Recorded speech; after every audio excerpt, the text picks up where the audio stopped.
Al parecer se nos fue el sonido. Ahorita lo checamos, chicos.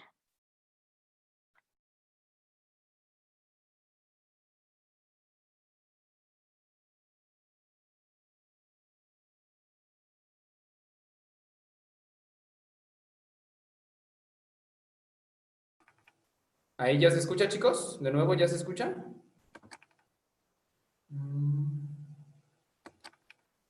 ¿Ya se escucha?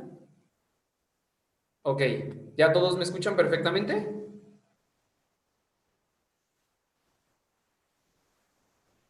Ok, entonces, lo que vamos a tener, como había mencionado, va a ser ciertas complicaciones, tanto a través del proceso de tratamiento en el paciente intrahospitalario como el paciente posthospitalario, o sea, en pacientes que ya tengan ciertas restricciones en la respiración. Esto es debido, chicos, principalmente a la complicación que se tiene con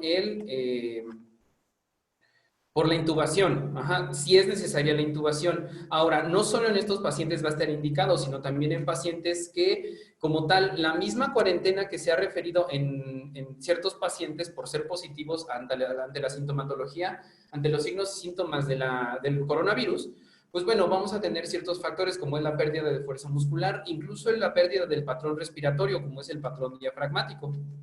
Ajá, entonces, al tener este tipo de alteraciones, chicos, vamos a tener, nuestro trabajo primordial va a ser el recuperar o el restablecer este tipo de factores o patrones respiratorios con la finalidad, uno, también de la eliminación de secreciones. Ajá, recordemos que ciertas enfermedades respiratorias, sobre todo esta enfermedad, tienden a generar neumonías. Las neumonías también se pueden generar, ahorita le están mencionando que es neumonía atípica, o sea que en el nosocomio o en el hospital el paciente a veces no tiene como tal, o el médico más bien, no tiene un diagnóstico bien aterrizado por cuestiones de no saber de dónde provino la enfermedad. Permítanme tantito.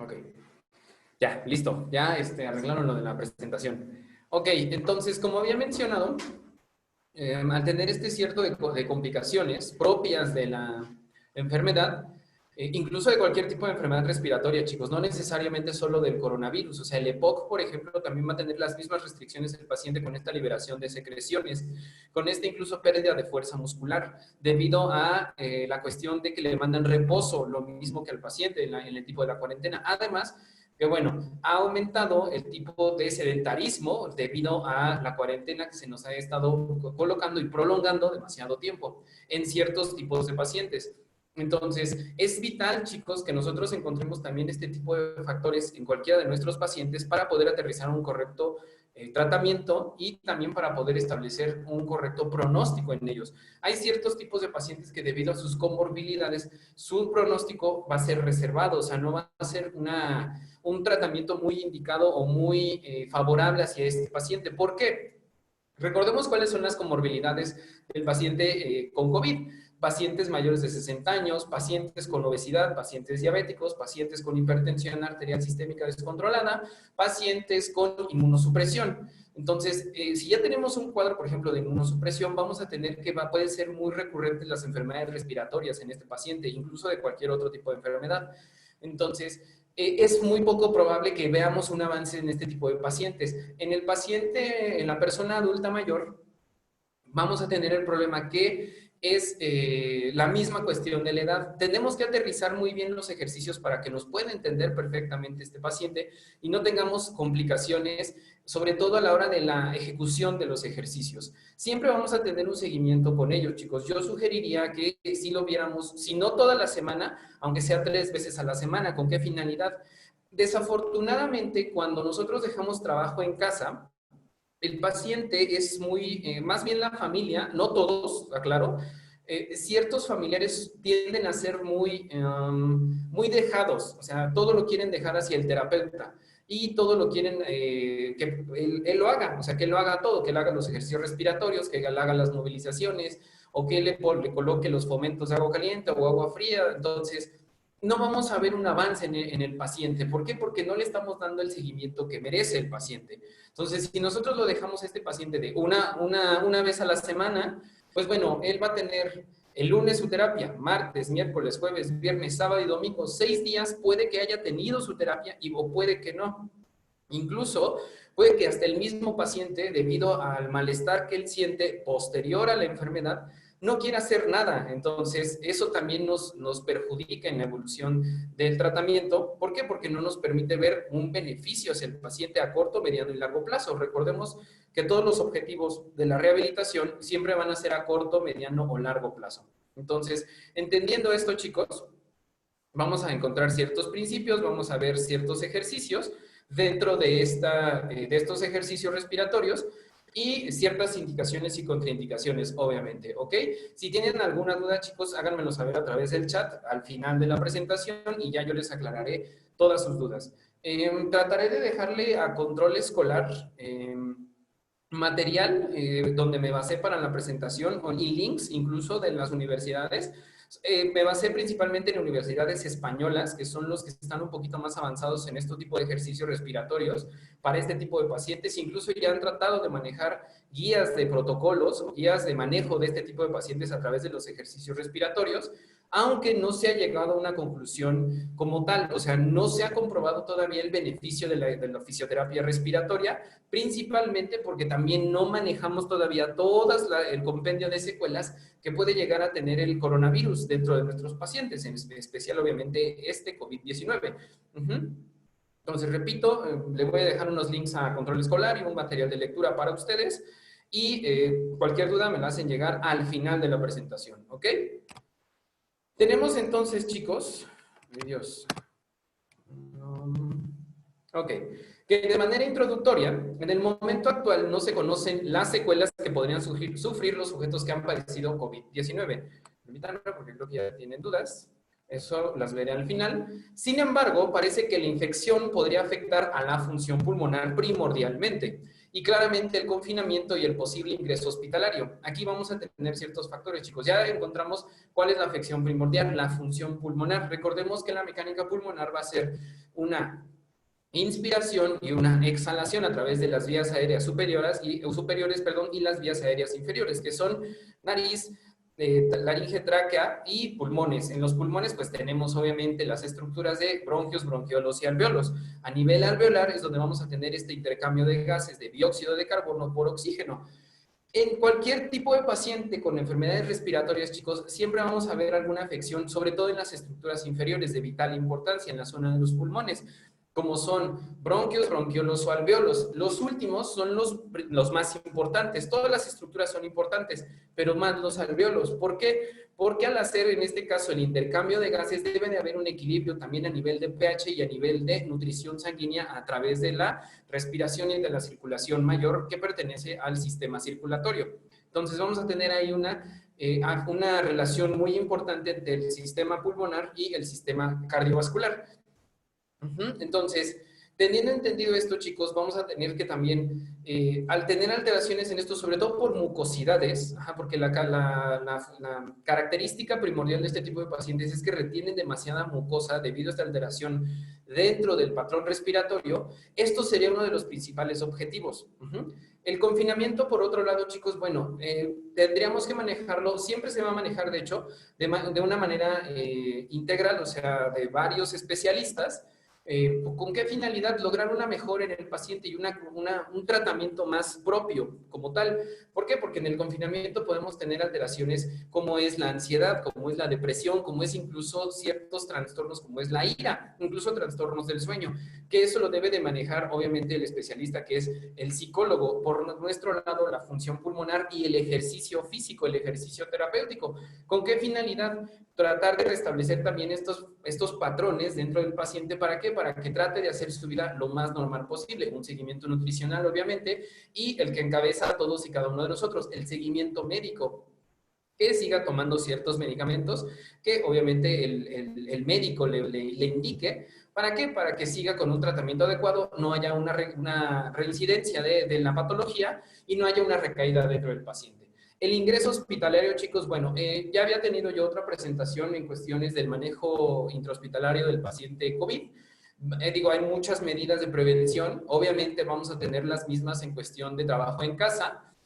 Podemos dejarlo ya sea nosotros ir 3 veces a la semana, como yo había mencionado, o dejarle el trabajo en casa a los familiares, pero también mencionándoles a ellos el equipo de protección personal o EPP, como lo podemos encontrar en ciertas bibliografías. Este equipo de protección personal van a ser los gogles, van a ser la bata, incluso de bata larga desechable, va a ser el cubrebocas principalmente y el lavado de manos constante. ¿Con qué finalidad? Bueno, prevenir también que el paciente y el familiar tengan ahora tanto el paciente una reincidencia a la enfermedad y el familiar tenga una recaída o tenga ya esta patología y en vez de un enfermo o un paciente que está saliendo de la enfermedad, vamos a tener a 2. Entonces, ahí ya sería un problema un poquito más complejo. Entonces, por la falta de movilización y la disminución de la actividad física diaria, que es otro de los factores primordiales que también tienen mucha relación con el confinamiento, afectarán a la capacidad funcional de los sujetos a los que hayan infectado. Y no solo a los de confinamiento, chicos. También vamos a tener estas afecciones de actividad física o de disminución de actividad física y falta de movilidad en pacientes hospitalarios porque se sienten demasiado mal. Entonces, el tipo de movilizaciones que se pueden realizar en ellos intrahospitalariamente, de por sí es un poco complicado por el caos que ya está ahorita en los hospitales, pero también porque hay demasiados pacientes. Entonces, el empezar a generar ciertas movilizaciones en un paciente puede llevar a que él expulse mayor número de aerosoles a mayor diámetro y haya un mayor número de contaminación a lo largo incluso del personal médico. Entonces, es un poquito más complejo en el manejo intrahospitalario. Afuera del hospital ya es un poquito más sencillo, entre comillas, obviamente. ¿Qué objetivos tenemos nosotros como terapeutas respiratorios o como la fisioterapia respiratoria? El principal es conseguir una mejoría en los síntomas y enlentecer, o sea, hacerlo más lento la progresión de la enfermedad. Depende también qué enfermedad tengamos. Vamos, salgamos un momento de este COVID, vamos a hablar del EPOC o de la enfermedad pulmonar obstructiva crónica. Este tipo de enfermedades afecta principalmente a los bronquios. Entonces, aquí lo que puede generar este EPOC, como son sus siglas, es un broncoespasmo. Este broncoespasmo es muy similar al asma bronquial, en el cual el paciente lo que tiene es una polipnea. ¿Qué es esto que hace? Así se suena, de hecho, como un ataque de asma. Lo mismo pasa en el paciente con EPOC. ¿Qué es el objetivo de nosotros? Uno, enlantecer este tipo de actividades o este tipo de ataques que puede llegar a tener este tipo de pacientes mediante el uso de los patrones respiratorios. Principalmente, cualquier persona que tenga una afección respiratoria va a tener una alteración del patrón diafragmático, como había mencionado anteriormente. El diafragma, chicos, que se encuentra por debajo de la apófisis sifoides, del hueso del esternón y en el ángulo de las costillas, es el principal músculo de la inspiración del cuerpo humano. Tiene una forma de paracaídas, vamos a imaginárnoslo así. Rodea toda la caja torácica por debajo y lo que hace a nosotros inhalar profundamente es elevar estas costillas y expander los pulmones. Los pulmones como tal, chicos, no se van a expander de arriba hacia abajo, sino se van a expander lateralmente, o sea, hacia los lados, teniendo entonces aquí una respiración diafragmática y una respiración torácica o un patrón torácico diafragmático. El que nosotros tengamos este patrón respiratorio es muy favorable. ¿Por qué? Porque nos permite que haya una correcta expansión y también una correcta eliminación de secreciones. Cabe mencionar, chicos, que en el EPOC o en el coronavirus o incluso en el asma, este tipo de afecciones nos van a llevar a un patrón que está afectado, a un patrón alterado, que se denomina patrón clavicular, o patrón external, como le quieran ustedes denominar. Como su nombre lo dice, chicos, únicamente el aire va a estar llegando hacia la porción superior del tórax, hacia las clavículas y hacia el esternón, teniendo entonces muchas complicaciones el paciente para captar aire, lo cual nos puede llevar a una alteración de la respiración que se denomina hipoxia. La hipoxia, chicos, es una disminución de la capacidad del paciente para captar oxígeno. Esto se mide mediante un aparato que se les coloca en el dedo que se llama oxímetro. El oxímetro funciona para captar, mediante el capilar del dedo, en un porcentaje, cuánto porcentaje de oxígeno está captando este paciente en una respiración. De hecho, el nombre es SpO2, saturación por oxígeno. Entonces, estamos hablando que una saturación por oxígeno normal, en cualquiera de nosotros, al menos que alguno de nosotros actualmente esté padeciendo de alguna enfermedad respiratoria, va a ser de 90 a 95 o incluso hasta 96%. Cualquiera me podrá preguntar al final, ¿por qué no puede llegar al 100%? Porque al llegar al 100% estamos hablando de una hiperventilación. Entonces, este tipo de pacientes está generando demasiado oxígeno, está incluso generando oxidación dentro de su cuerpo a nivel sistémico y esto no es muy favorable. ¿Por qué? Porque puede estar presentando una taquipnea. ¿Qué es una taquipnea? Que esté respirando demasiado rápido. La frecuencia respiratoria, hablando de esta taquipnea, normal es de 20 respiraciones, bueno, algunos me refieren 15 a 20 respiraciones por minuto. Es correcto. Una bradipnea, por otro lado, que es una respiración más lenta, estamos hablando de 10 o hasta 5 respiraciones en un minuto, que también nos puede llevar a un cuadro de hipoxia, hablando de la bradipnea y un cuadro de hiperventilación en una taquipnea, ¿ok? Entonces, al tener estas alteraciones y tener bien establecido cuál es una saturación correcta, que es de 90 a 95, una hiperventilación que es a 100%, o una saturación que genera hipoxia, que es de 90, o incluso a veces algunos refieren 89, para abajo, ya estamos hablando que el paciente no está captando suficiente oxígeno. ¿Okay? Entonces, al no captar suficiente oxígeno, el paciente ya va a tener problemas con la nutrición de los órganos, incluso debido a el trastorno que está sufriendo en la respiración. ¿Ok? Ahí me regreso un poco. Entonces, el objetivo, como ya lo había mencionado, la capacidad física, mental, social y laboral de cada paciente. Los procedimientos se basan en dos puntos muy importantes: la terapia física, que consistirá en fisioterapia respiratoria y ejercicios respiratorios, y el entrenamiento muscular, tanto de manera general como los músculos respiratorios, principalmente, ¿ok? Muscularmente hablando, chicos, bueno, el músculo más importante es el diafragma, pero también vamos a contar con pectoral mayor, pectoral menor, vamos a contar con los serratos, vamos a contar con los... se me fue el nombre, perdón, intercostales, que fungen también como inhaladores y expiradores, ¿ok? Entonces, trabajarlos a todos individualmente no se pueden, es de manera general y mediante el patrón respiratorio, para poder generar un fortalecimiento de cada uno de ellos. No se puede trabajar aisladamente un músculo, sobre todo los respiratorios, ¿ok? ¿Qué otro podemos utilizar? Hablando de fisioterapia como tal, o sea, de agentes físicos, algunos terapeutas mencionan que para esta degradación o eliminación, vamos a llamarle así, de las flemas, algunos refieren que la compresa caliente, o sea, el uso de la termoterapia es muy funcional para este tipo de pacientes. Desafortunadamente no se encuentra comprobado esto. ¿Por qué? Porque el calor es superficial, o sea, estamos hablando de menos de 1 milímetro a través de la piel. Los pulmones se encuentran ya muy profundo dentro de las 3 capas de la piel, entonces es muy poco probable que lo podamos lograr.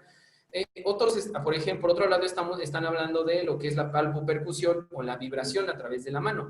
La palpopercusión, chicos, que es un golpeteo con las manos, la mano hueca, obviamente,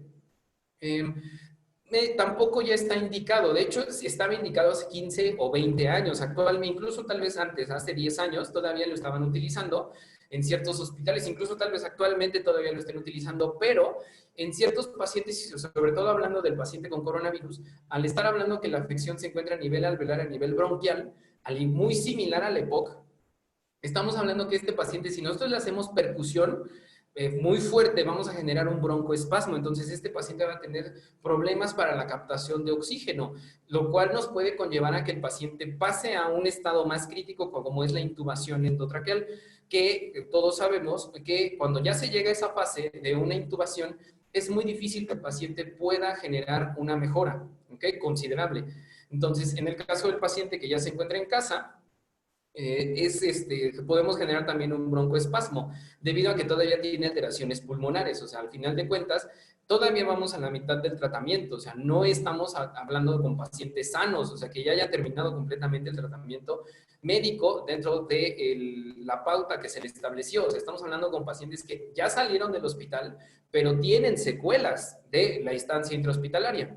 Estas recomendaciones van dirigidas a personas afectadas por el COVID-19 o que están en periodo de recuperación, pero que siguen en situación de confinamiento. Son recomendaciones generales que se deben considerar individualmente en función de la situación de cada persona. ¿A qué me refiero, con esto de individualmente? Saturación por oxígeno, chicos, número de respiraciones por minuto, talla, obviamente, o sea, el peso. ¿Por qué? Porque en cierto paciente obeso o con sobrepeso se modifica el patrón respiratorio y tiende a ser clavicular. Esto debido a la distensión abdominal y a la complicación que tiene el paciente por lo mismo. Pacientes sedentarios, entonces hay que tener cuidado con este tipo de pacientes, incluso por esta ventilación que puede generar la respiración. Ciertos ejercicios como el ejercicio de patrón diafragmático, podemos encontrar que podemos elevar la tensión arterial sutilmente. Incluso podemos generar una hiperventilación, un ligero mareo y que el paciente incluso se sienta mal. Para esto, chicos, que también lo pueden acompañar con el ejercicio terapéutico, ustedes van a utilizar una escala que se llama escala de Borg o escala de disnea de Borg.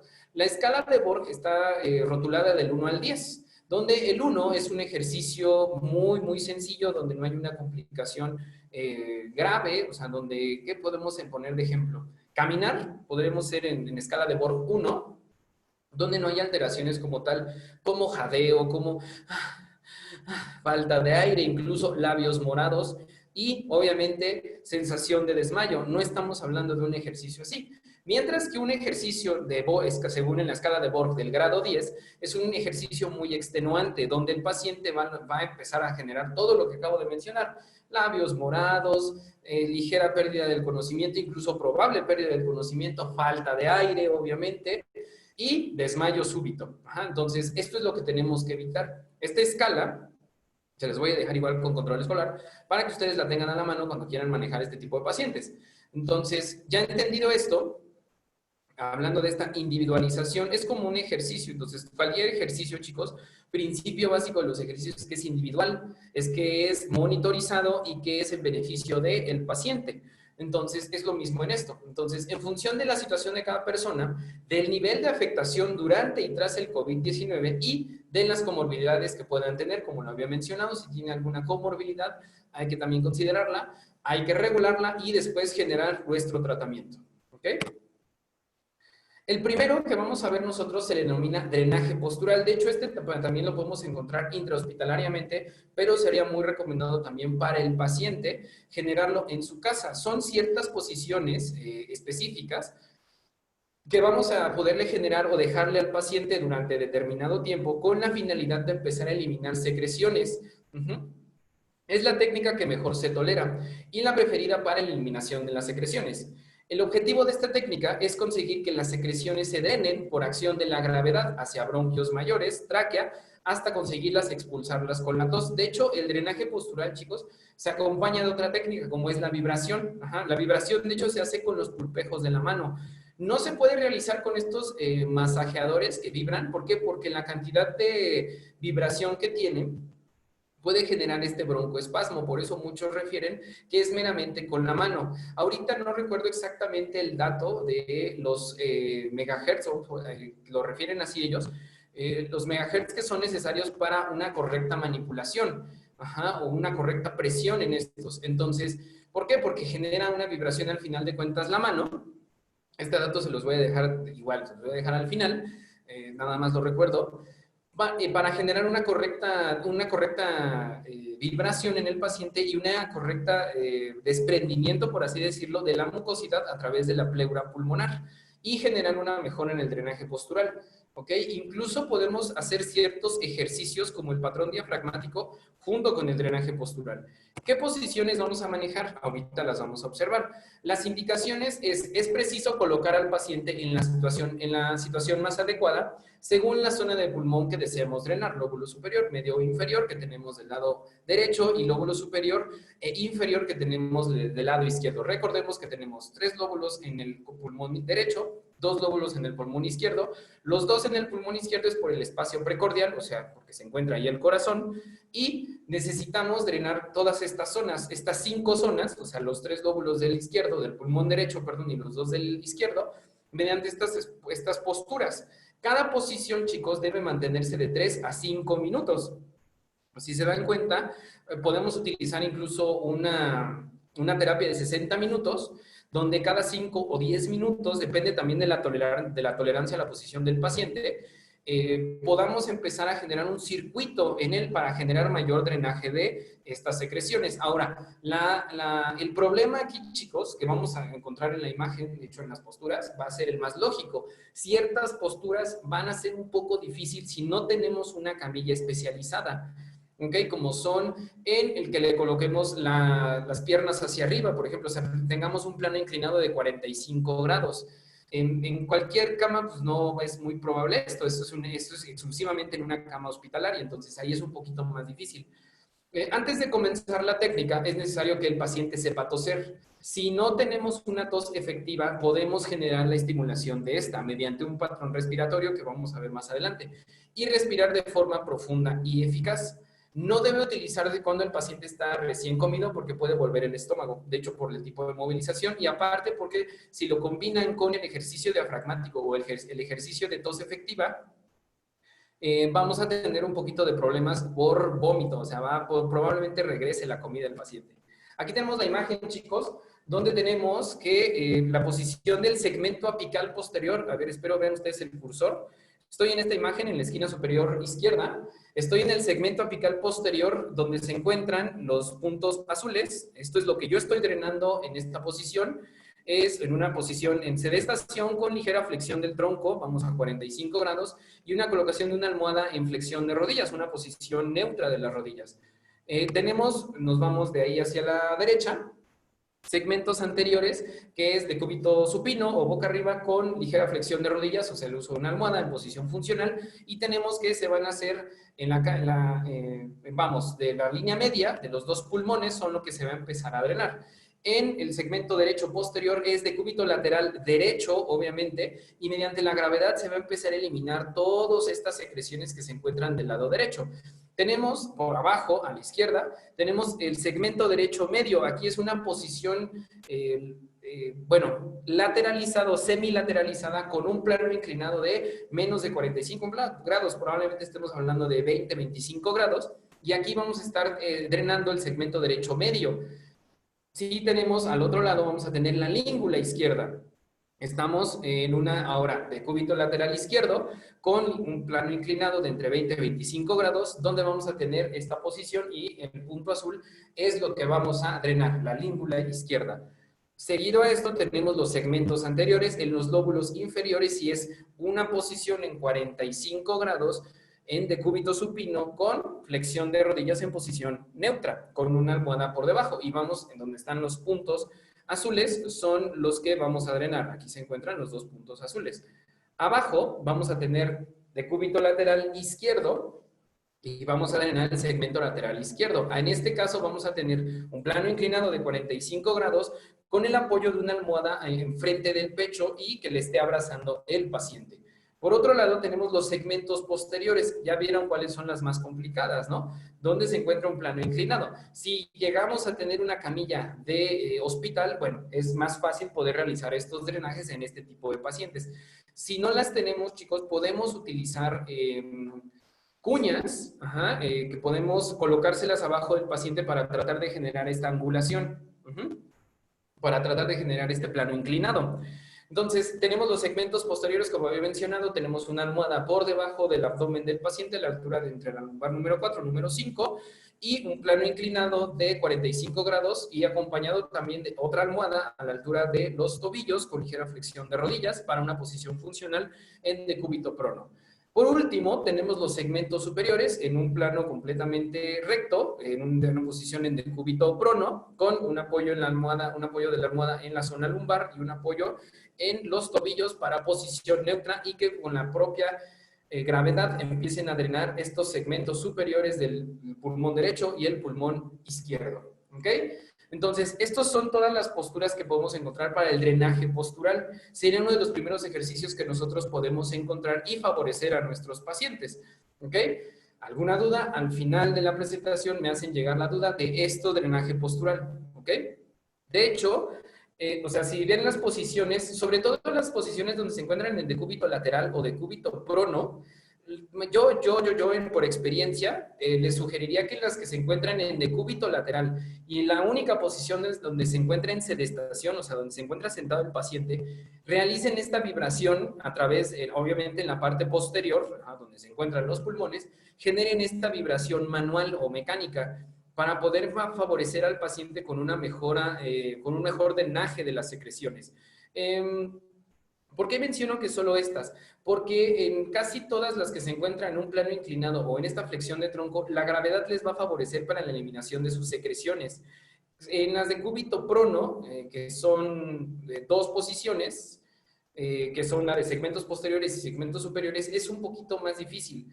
En segmentos posteriores, debido al plano inclinado, lo favorece. En segmentos superiores es un poquito más difícil. En teoría, el que debería de hacer el plano inclinado es la almohada que tiene en la zona lumbar. Entonces, se supone que debido a que está inclinado, ahí es donde se empieza a drenar estas secreciones. En teoría, pero no he visto yo tanto beneficio en esta posición, en el cúbito prono, como con las demás. Incluso actualmente están mencionando que esta última posición en la de cúbito prono está siendo muy favorable para este tipo de pacientes con COVID. ¿Por qué? Porque está generando justamente donde tiene la zona de lesión, en donde está la relación bronquial y alveolar, es lo que se busca drenar. Entonces, yo no lo he visto por mis propios ojos el beneficio que se tenga ante esta posición. Podemos, obviamente, con ustedes intentarlo y ver si tiene beneficio esta posición o no, ¿ok? Tenemos otra aplicación de terapia que es la percusión y la vibración. Ya habíamos mencionado esta anteriormente. Se usan asociados a la técnica de drenaje postural, como había mencionado. La percusión consiste en dar palmadas de una manera rítmica con las manos huecas. El objetivo que persigue es desalojar mecánicamente las secreciones espesas y adheridas a las paredes bronquiales. Como había mencionado, chicos, ya no se está utilizando mucho que digamos este tipo de palpopercusión debido al broncoespasmo que podemos generar en este tipo de pacientes. Y es más viable para algunos terapeutas, por experiencia, en la vibración. Es un poquito más difícil, de hecho, esta vibración, porque consiste en la compresión intermitente de la pared torácica durante la expiración, intentando aumentar la velocidad del aire expirado para de esta manera desprender las secreciones. O sea, dentro de la mecánica va a ser, al realizar, ahí es donde nosotros generamos nuestra vibración. Tenemos otro ejercicio que también va de la mano con el drenaje postural, con la vibración o con la palpopercusión, la educación de la tos. Esta técnica consiste en enseñar a toser después de una inspiración profunda durante la expiración, procurando hacerla en 2 o 3 tiempos para un mejor arrastre de las secreciones. Esta indicada en el pre- y postoperatorios de pacientes con excesivas secreciones, así como en las situaciones de producción excesiva de esputo. ¿En qué consiste esto, chicos? Yo lo que voy a hacer ahorita van a ser 3 inspiraciones forzadas y después de esto voy a hacer una expiración con tos. Entonces, yo lo que voy a hacer es, tomo una vez, tomo 2 veces, tomo 3 y genero la tos junto con la inspiración. Ahora, aquí va a haber un problema con esta educación de la tos. ¿Se acuerdan lo que les había mencionado de los aerosoles? Bueno, en pacientes que tienen post-COVID, hay que tener mucho cuidado con la segregación de estos aerosoles. ¿Por qué? Porque si estamos en una zona, vamos, está encerrado en su cuarto y estamos generando su terapia respiratoria, nosotros que tenemos que estar a cierta distancia del paciente para poderle generar estos ejercicios. ¿Por qué? Porque si nosotros estamos de frente a él y estamos sabiendo que a 1,5 metros pueden llegar a avanzar las partículas o las gotículas, podemos llegar a contraer la enfermedad. Incluso, obviamente, con el equipo de protección personal, tenemos que tener esta distancia por precaución. Ahora, algunos médicos refieren que el generar esta educación de la tos en pacientes post-COVID puede favorecer que estas gotículas incluso sean a 2 metros, o sea, se duplique la distancia que pueda llegar esto. ¿Qué podemos hacer en este caso? Muy sencillo, generar que los familiares tengan muy buena higiene alrededor de las superficies que el paciente toquemos, que el paciente y nosotros toquemos. ¿Con qué finalidad? Para que no tengamos una contaminación a lo largo de toda la superficie a tratar. ¿Ok? Permítanme tantito, denme 1 minuto, me están hablando. Espérenme tantito.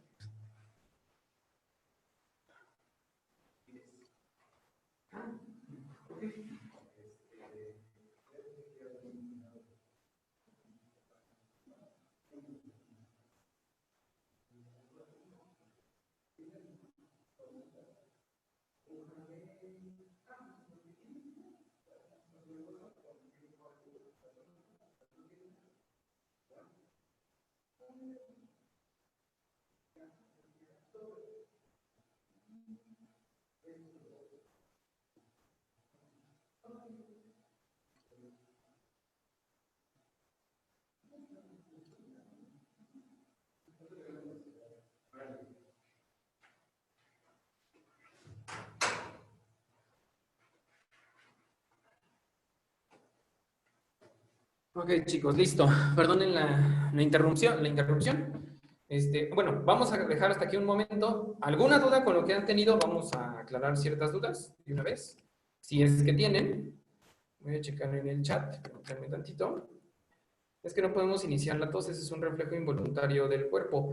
Marco, en este caso lo que vamos a hacer es una inspiración forzada. Como tú refieres, es un reflejo. Entonces, al generar esta inspiración forzada, lo que vamos a hacer es generar el reflejo de la tos junto con la inspiración y aumentar la secreción.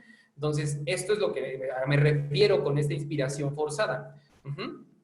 Ahora, todo depende también del tipo de tos que veamos en nuestro paciente. Recordemos que hay tos efectiva, tos dirigida, tos obviamente ineficiente, donde en la ineficiente no hay salida de secreciones. En cualquiera de nosotros, actualmente, pues si ninguno de nosotros presenta enfermedades donde haya retención de secreciones excesivas, no vamos a tener ningún tipo de trastorno a la hora de la mecánica ventilatoria. Pero en este tipo de pacientes, a la hora de la salida de las flemas les cuesta mucho trabajo. Entonces tenemos un problema a la hora de la salida. ¿Podría mandar el archivo de la foto para realizar los videos? Sí, claro que sí, Karen. De hecho, les voy a mandar una guía clínica española donde vienen los ejercicios con dibujitos. O sea, digo, no por ustedes, sino para que el paciente entienda exactamente qué es lo que estamos haciendo. Entonces, la guía se las voy a hacer llegar, repito, a control escolar y luego se los llegan a hacer a ustedes. Y un archivo de fisioterapia respiratoria donde vengan todas todas estas técnicas. No viene esquematizado en este caso, pero viene explicado un poquito más a fondo lo que estamos haciendo. Osiris, ok. ¿Alguna otra duda, chicos? Marco, ¿quedó claro esto de la tos? Digo, sé que es un reflejo perfectamente, pero lo vamos a iniciar con estas inspiraciones forzadas para esta educación de la tos. ¿Ok? ¿Alguna otra duda? Por ahora. Drenaje postural de las imágenes que acabamos de ver, debemos hacer algo, solo es por gravedad. Isabel, podemos generar educación de la tos o podemos generar drenaje por medio de la vibración.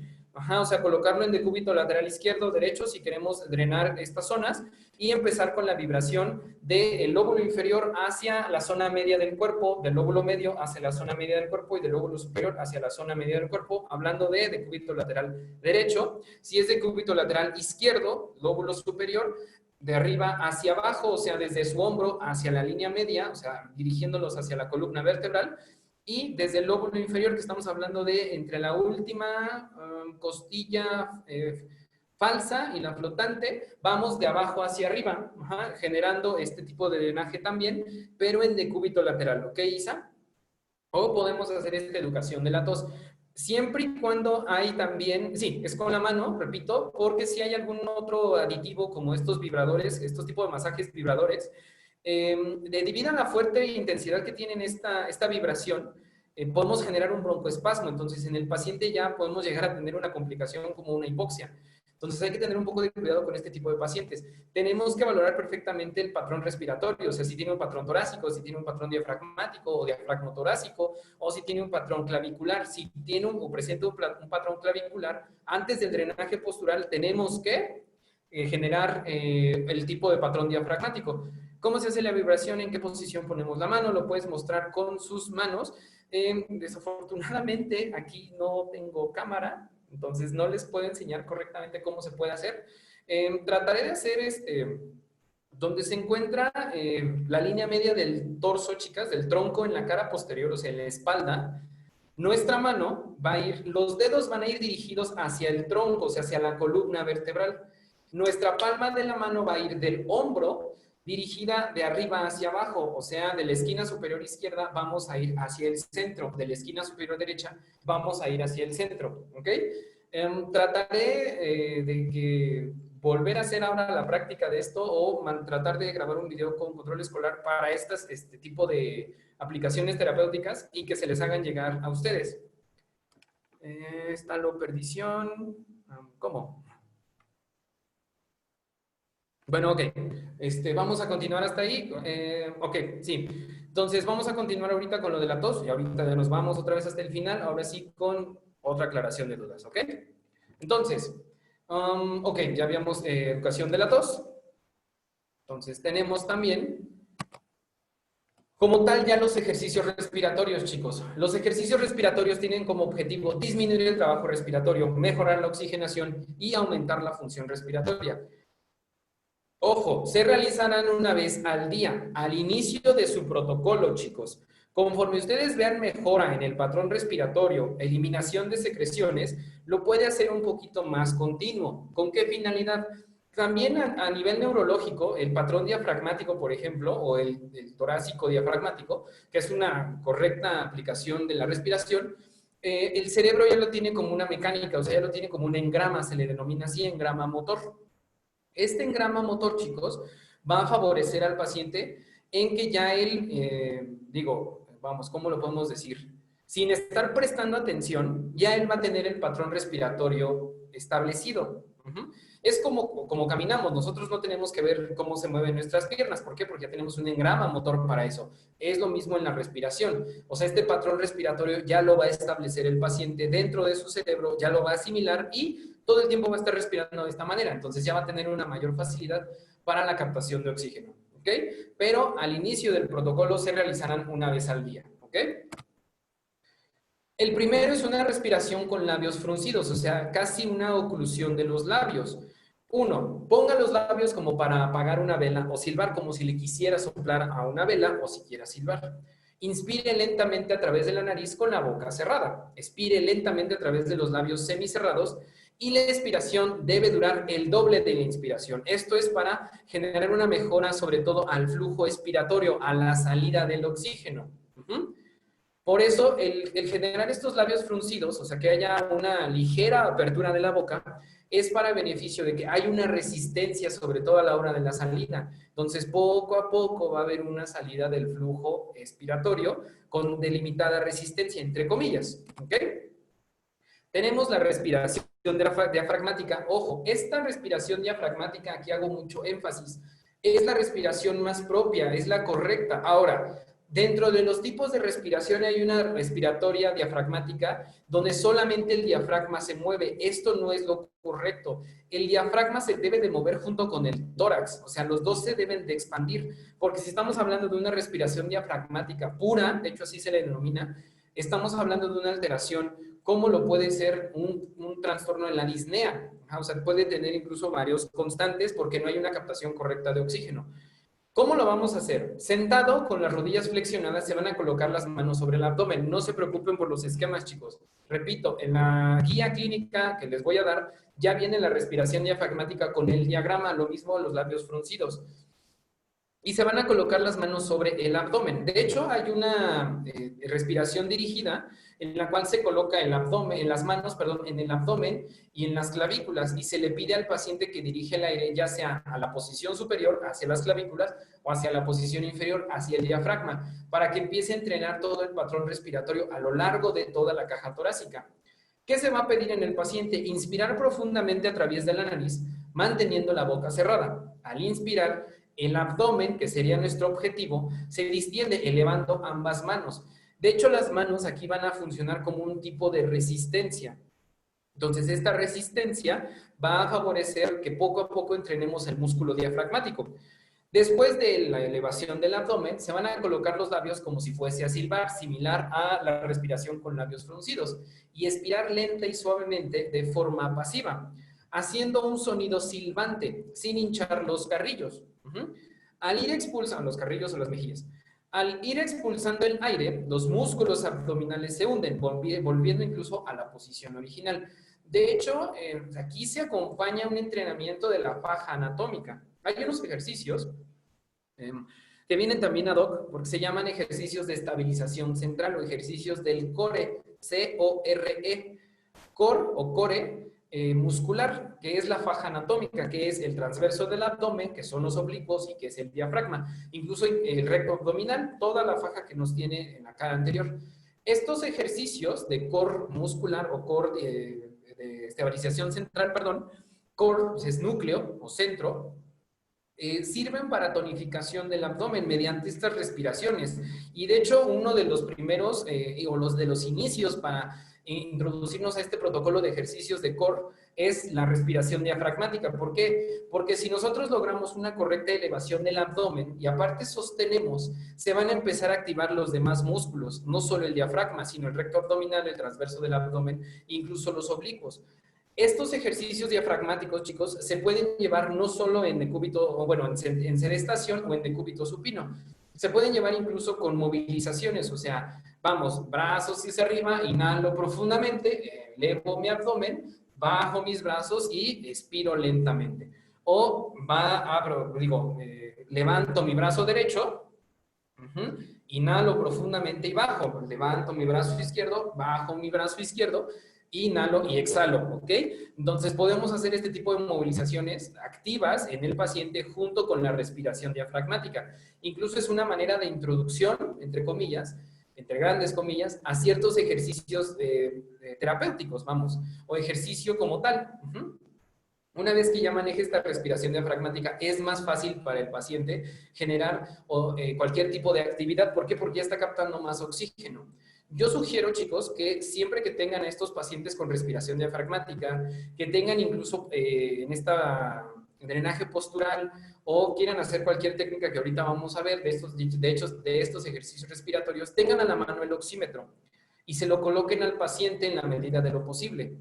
¿Con qué finalidad? Hay muchos pacientes que tienden a hiperventilar al inicio de los ejercicios respiratorios. Esto es normal, incluso empiezan con mareo, es porque está llegando mayor oxigenación a nivel de la masa encefálica, por eso se marean.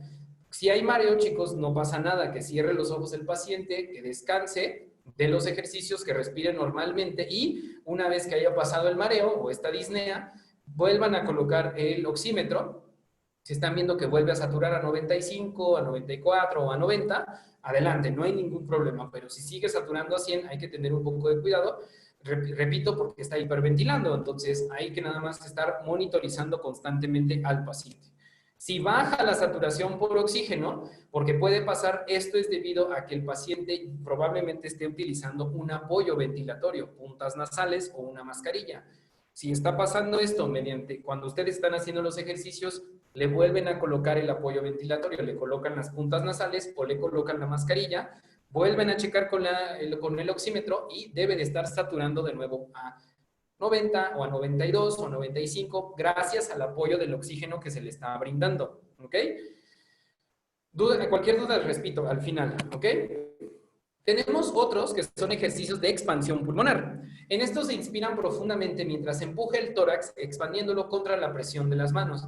Les voy a mandar otro link, que recuerdo, es igual, son de españoles, en este caso es una terapeuta española, donde nos da los mismos ejercicios que yo les estoy mencionando, pero de manera práctica, obviamente, ¿ok? Y de hecho, también ella los está manejando para COVID. De hecho, el protocolo es similar en casi todos los tipos de ejercicios que se le pueden aplicar a este tipo de pacientes. Tenemos entonces, para mandarles este link y verlo, para que ustedes los vean ya en la práctica, digo, no en paciente real, los hace en ella, de hecho, y ustedes, bueno, aprendan un poquito más también de cómo se realizan, ¿ok? Aparte de los esquemas que van a tener ustedes con las guías clínicas. Entonces, lo que vamos a hacer, repito, es inspirar profundamente mientras empuje el tórax, expandiéndolo contra la presión de las manos. Las manos se colocan a la altura de las costillas y se trata de comprimir. Pero a la hora de la respiración se trata de expandir o sea, de empujar las manos. Colocar las manos sobre la zona del tórax, como lo había mencionado, que hay que expandir aplicando una presión moderada, como lo acabo de mencionar. Mantener unos segundos la máxima inspiración posible y comenzar a expirar el aire lentamente. Al final de la expiración, las manos realizan una ligera vibración sobre el área. Esto es un poquito más para eliminación de secreciones, esto último, más que para una expansión pulmonar. Al obtener un correcto patrón de esta expansión pulmonar, chicos, también va a haber una mejora en la eliminación de secreciones y una mejora en la ventilación pulmonar. esta expansión pulmonar siempre se debe de acompañar con los ejercicios diafragmáticos, no al inicio porque es demasiado trabajo para el paciente. Entonces, pueden empezar ustedes con drenaje postural. Si no tiene una correcta tos, entrenamiento de la tos, drenaje postural, vibraciones, y posteriormente empiezan con ejercicios diafragmáticos, ejercicios de expansión pulmonar, y debe de haber incluso algunos tipos de ejercicios con resistencia. Para esto vamos a utilizar otro aditamento. Ahorita me meto un poquito con estos de ejercicios para toser de manera eficaz. Tenemos el espirómetro incentivo. El espirómetro funciona como una resistencia para este tipo de pacientes. Para los que no lo conocen, es un aparatito pequeño, rectangular, que tiene 3 pelotitas de 3 colores diferentes. Y al final tiene la entrada por medio de una boquilla, de una manguera y una boquilla, para que el paciente lo que haga no va a ser soplar, o sea, no va a ser, sino lo que él va a hacer es inhala profundamente por la nariz, y él lo que va a hacer es expirar por medio de la boca. Pero tiene que manejar el patrón respiratorio diafragmático para que eleve las pelotas, y una vez elevadas las pelotas, tiene que durar cierto tiempo posible, o sea, de 5 a 10 segundos, y esa es la resistencia del paciente. O sea, ahí está empezando a tener un entrenamiento con resistencia. ¿Ok? Ahorita lo vamos a ver. Otros ejercicios es ejercicio de tos efectiva y tos controlada. ¿Cómo lo vamos a hacer? Respirar lenta y profundamente mientras estás sentado, tan erguido como sea posible, lo más recto. Utilizar la respiración diafragmática. Si se dan cuenta, aquí ya se progresó el ejercicio diafragmático hacia ejercicio de tos efectiva. Contener la respiración diafragmática durante 3 y 5 segundos y luego expirar lentamente tanto aire como sea posible a través de la boca. La parte inferior de la caja torácica y el abdomen se hunden según se respira. Hacer una segunda inspiración profunda, contenerla y toser con fuerza desde el profundo del pecho, no desde la garganta. Toser 2 veces de forma corta y forzada. Es similar a la tos que yo les había explicado hace un momento, nada más que aquí ya es con retención de la respiración, no va acompañada al momento de la exhalación o de la expiración. Aquí es sostener 3 a 5 segundos la respiración, una respiración diafragmática, y expirar lentamente y de nuevo hacerlo, y de ahí toser. O generar la tos de forma corta y forzada, por eso se le denomina manera eficaz y controlada. Descansar después de la sesión, hablando incluso de cualquiera de las terapias, ¿okay? Cualquiera de los ejercicios que acabamos de mencionar. Es conveniente que la persona tosa de forma controlada 3 o 4 veces al día, durante media hora antes de la comida y al acostarse. Descansar de 15 a 30 minutos después de cada sesión. Es importante que la persona se limpie los dientes y se enjuague la boca antes de las comidas, ya que la sensación de la estimulación de la tos se suele asociar fundamentalmente con un mal sabor de boca, lo que provoca la disminución del apetito y de la capacidad gustativa. Eso es un plus. Incluso pueden utilizar lo mismo en la tos efectiva, la tos controlada, y el otro ejercicio que habíamos mencionado de tos, 3 o 4 veces al día durante media hora antes de la comida y al acostarse. Todo el protocolo que aquí les menciono, todas las indicaciones que aquí se mencionan, en todos los ejercicios de tos efectiva o tos controlada, lo van a utilizar ustedes. El ejercicio diafragmático o el ejercicio de expansión torácica se van a hacer una vez al día, porque, digo, ya va a tener bastante trabajo con los ejercicios de tos. Entonces, siempre y cuando, ojo, la indicación en esto serían que el paciente no tenga una correcta salida de secreciones. Si no hay una correcta salida de secreciones, utilizamos los ejercicios de tos efectiva. Si ya la tiene, pasamos a los ejercicios diafragmáticos, pasamos a los ejercicios de expansión torácica. Si todavía tiene ligeras secreciones, pasamos a los ejercicios de drenaje postural o de vibración, y omitimos estos ejercicios de tos forzada o tos efectiva. ¿Ok? Y por último tenemos la espirometría incentiva, como se los había mencionado hace un rato. Estás sentado sobre la cama o en una silla y situar el espirómetro en posición vertical. Fijar los labios fuertemente alrededor de la boquilla, como los había mencionado, de espirómetro o del espirómetro, de modo que no entre aire entre ambos. Situar el espirómetro en la posición de flujo que se desee, comenzar siempre con un nivel inferior. De hecho, las 3 pelotitas tienen estos 3 colores diferentes y tienen un número en centímetros cúbicos, que es la capacidad de aire que podemos sacar. Vamos, un número, 10, 20 y 30. Nosotros vamos a empezar en el 10. Se pueden bloquear los otros 2 y el paciente puede empezar a entrenar los 10 centímetros cúbicos que está exhalando. ¿Ok? Ahorita, bueno, veo que hay alguien en el chat, ahorita le aclaro la duda. Comenzar siempre con el nivel inferior. Al realizar una inspiración tan profunda como sea posible, se debe conseguir que el marcador, que es una bola o un cilindro, se eleve hasta alcanzar su tope superior, o sea, por la boca, y el mayor tiempo posible. Y lo que se va a elevar, les repito, va a ser este marcador, bola o cilindro, y debe alcanzar el tope. Ahora, debiendo permanecer en ese lugar el máximo tiempo posible. Muchos refieren que son de 5 a 10 segundos, ¿ok? Una vez finalizada la inspiración, se soltará la boquilla y se expulsará el aire por la boca o nariz. Es conveniente toser después de realizar este ejercicio. Se pueden acompañar con tos. ¿Con qué finalidad? Porque al final de cuentas, esta espirometría intensiva también favorece la salida de secreciones y es un entrenamiento de nivel diafragmático e incluso en una respiración forzada, los músculos accesorios de la respiración.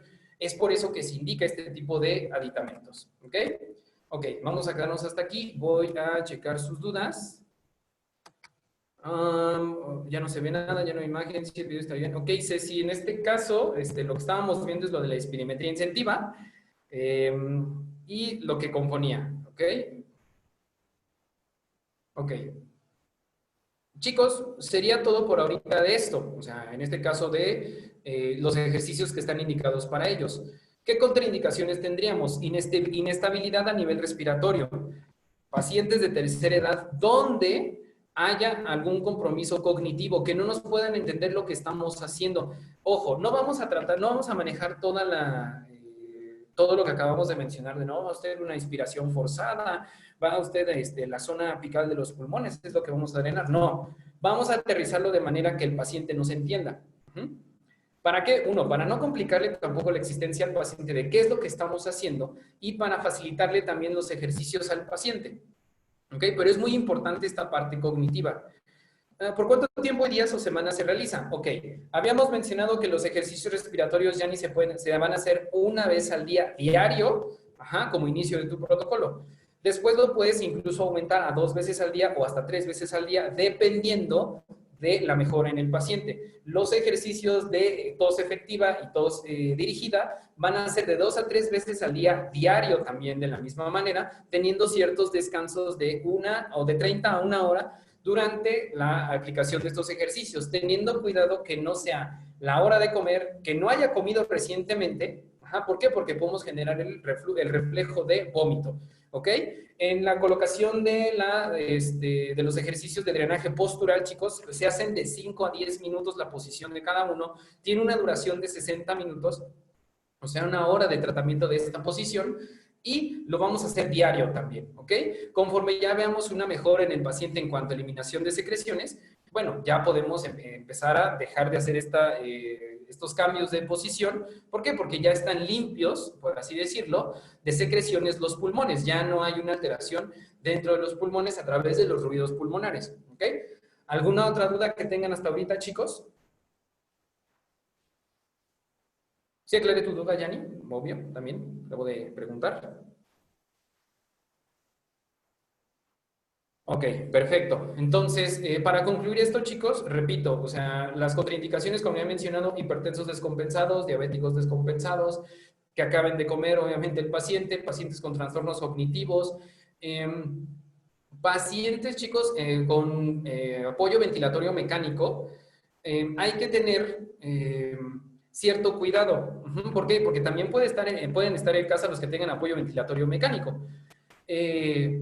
Siempre tenemos que seguir el patrón respiratorio. Ahorita les respondo estas dudas. En el uso de las máquinas, la máquina siempre va a tener inhalación y exhalación, o sea, siempre, todo el tiempo. Y es cuando tenemos que seguir este patrón respiratorio. Al momento de la inhalación, que nosotros veamos expansión torácica, podemos movilizar incluso los brazos del paciente para generar o favorecer esta expansión torácica. A la hora de la exhalación, bajarlos. Sí hay opciones para el manejo de este tipo de pacientes ya intubados, pero obviamente y desafortunadamente no vamos a ver como tal el beneficio en estos pacientes a corto plazo. Ok, Isabel, los ejercicios de resistencia, ¿cada cuánto se hacen? Cada 2 o 3 días pueden utilizar ustedes la resistencia, dependiendo de la valoración del paciente. Si el paciente ya tiene la tos efectiva, ya no tiene como tal tantas secreciones, pero tiene alteraciones de los patrones respiratorios diafragmático, se hace diario. Si ya tiene el patrón diafragmático, se puede hacer como mantenimiento, vamos a llamarle así, cada 2 o 3 veces a la semana pueden utilizar ustedes los ejercicios de resistencia con la espirometría incentiva. ¿Cuánto tiempo debe durar cada sesión? Ok, Lorena, debe durar de 40 hasta 60 minutos. ¿Y por cuánto tiempo qué, Isa? Ok, los ejercicios de resistencia hasta que empecemos a ver que hay una mejora en la resistencia. Recordemos que tenemos 3 marcadores, como lo había mencionado yo. Hay de 10 centímetros, es un número de flujo, 10 centímetros cúbicos, 20 y 30. Siempre y cuando mi paciente ya llegue hasta los 30 centímetros cúbicos, o sea, ya tenga una tolerancia a la resistencia máxima del espirómetro, ya hay una mejora considerable en el paciente y se deja ya el tratamiento de espirometría incentiva. En el caso de adultos, Neri, es todo el protocolo que acabamos de ver. En el caso de pediátricos, lo hacemos nosotros manualmente mediante los ejercicios diafragmáticos. Nosotros vamos guiando la movilización del abdomen del paciente pediátrico, ¿ok? Igual, si el paciente ya tiene algún apoyo ventilatorio, como son puntas nasales o una sonda endotraqueal, pediátrica, tenemos que seguir también el patrón que están generando con el apoyo ventilatorio mecánico mediante la movilización sobre todo del miembro superior. El miembro superior mediante la abducción, o sea, llevar los brazos hacia arriba de la cabeza, nos va a permitir la expansión torácica y esto nos puede favorecer hacia los niños o los infantes o el paciente pediátrico. ¿Alguna otra duda, chicos? Neri, aclaré tu duda. Isa, aclaré tu duda. Lorena, aclaré tu duda.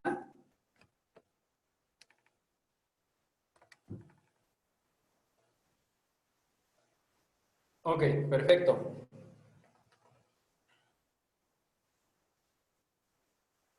Excelente. ¿Alguna otra duda, chicos? ¿Alguien más?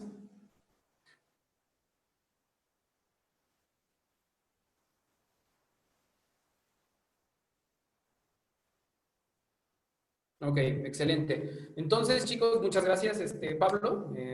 Gracias a ustedes por haberme escuchado. Cualquier duda. Ok, perfecto. Hola, buenas tardes. Bueno, ahorita tengo una inquietud. Acudí ayer al médico porque me ardía la garganta, me diagnosticó el médico de infección de garganta y también me dijo que tenía insuficiencia respiratoria.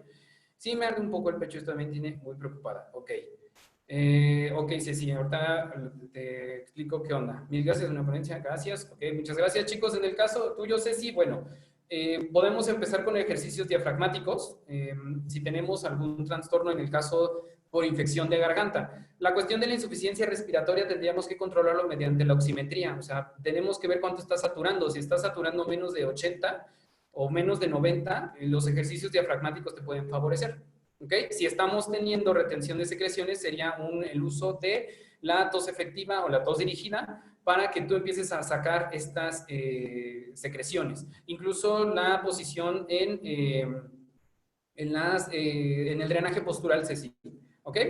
Recomienda el uso de cannabis como tratamiento auxiliar. El uso de la cannabis se supone, ACET, que refiere una vasodilatación, perdón, una broncodilatación, ajá, en teoría, ajá, esto está en teoría, no lo he visto yo muy bien aplicado, que digamos, no podría decirte a ciencia cierta si funciona como un tratamiento auxiliar en pacientes.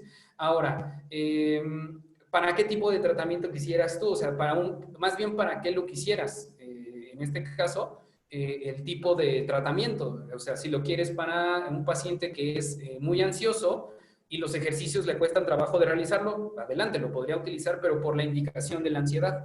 ¿Ok? ¿Alguna otra duda, chicos? Ok, si es ansioso, sí, yo le indicaría para eso más, principalmente, ya que, bueno, o sea, si le cuesta un poquito de trabajo los ejercicios, sobre todo para ver la mejora, primero empezaríamos con este tratamiento auxiliar y después le indicaríamos los ejercicios respiratorios pertinentes. ¿Y la herbolaria se puede conjugar con estas terapias? Sí. De hecho, o sea, la fisioterapia respiratoria o la fisioterapia como tal no está peleada con ninguna de las terapias alternativas. De hecho, sí hacemos dentro del interrogatorio, si a mi paciente está mencionando, ¿sabes qué? Yo estoy tomando herbolaria, estoy utilizando medicina canábica, estoy utilizando sonoterapia, terapia neural, adelante, no hay ningún problema, siempre y cuando, chicos, y esto hay que dejarlo muy claro, mi paciente sí vea mejora en su sintomatología. Si no ve ningún avance, obviamente el paciente lo va a dejar. Y claro, está también la duda, como tú mencionas, Lore, que nos haga llegar a nosotros de, oye, pero estoy tomando herbolaria, ¿la sigo tomando? ¿No la sigo tomando? Si en algún caso le llega a funcionar en placebo, como un método de placebo, adelante. Si él está viendo mejoras, porque hay una mejora considerable en su sintomatología y no un método de placebo, hay que seguirlo dejando, no hay ningún problema. Hola, mi mamá me tuvo que ir hasta la fecha está estable, no tiene nada de flema y su saturación existe 92 a 96. Aún así le hago todos los procedimientos que les enseñó. Podrías utilizar, bueno, sí, Karen, en este caso, si tu familiar está presentando, no tiene ninguna flema, ya los ejercicios de drenaje postural no funcionarían. Funcionarían más los ejercicios de patrón respiratorio diafragmático. Tendríamos que ver cómo está respirando. Si está el diafragmático, Karen, para que me entiendas, deben de colocar las manos en el abdomen. Si no empuja las manos con el abdomen a la hora de la inspiración, o sea, a la hora de tomar aire, no está teniendo un patrón diafragmático. Tendríamos que ver en dónde está elevando. Si está elevando los hombros, eso es un patrón torácico. Y eso es, bueno, más bien un patrón clavicular y está incorrecto el patrón. Tendríamos que enseñarle el patrón diafragmático. ¿Ok? Muchas gracias, Ceci. Cualquier duda, adelante. Yo tengo una pregunta. ¿Qué terapia aplicó mi esposo? Solo tiene tos con flemas, pero solo en la noche, no tiene dolor de garganta ni temperatura. Si está, tenemos que ver cuántas flemas, si hay una correcta salida de flemas, o sea, si está teniendo una correcta expectoración.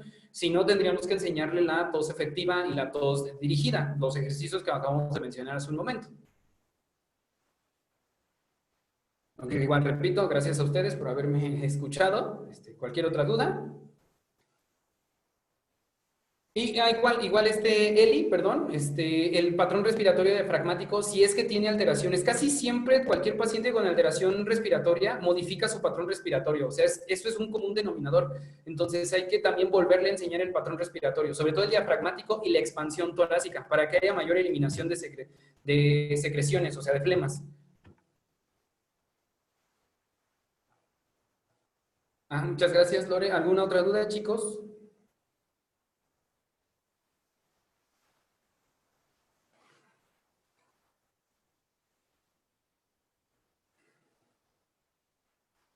Muy bien, chicos. Entonces, sin más por el momento, les deseo una muy buena tarde, que estén muy bien.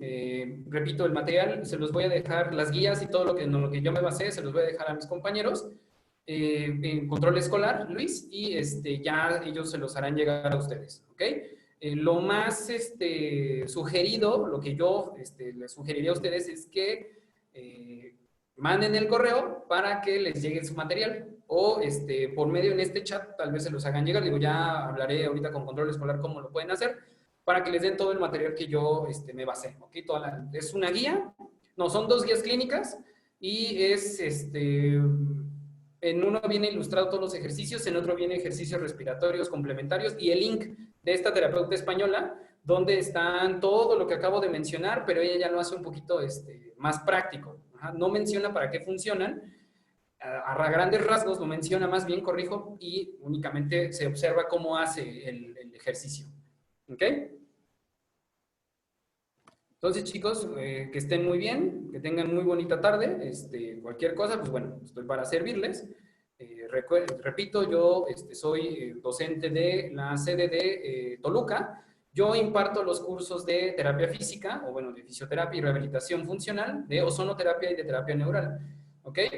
También tengo clases dentro de Cuernavaca y de Ciudad de México. ¿Ok? Entonces, o ponencias también allá. Entonces, cualquier duda, pues adelante. ¿Ok? Estoy para servirles. Que tengan muy bonita tarde. Hasta luego.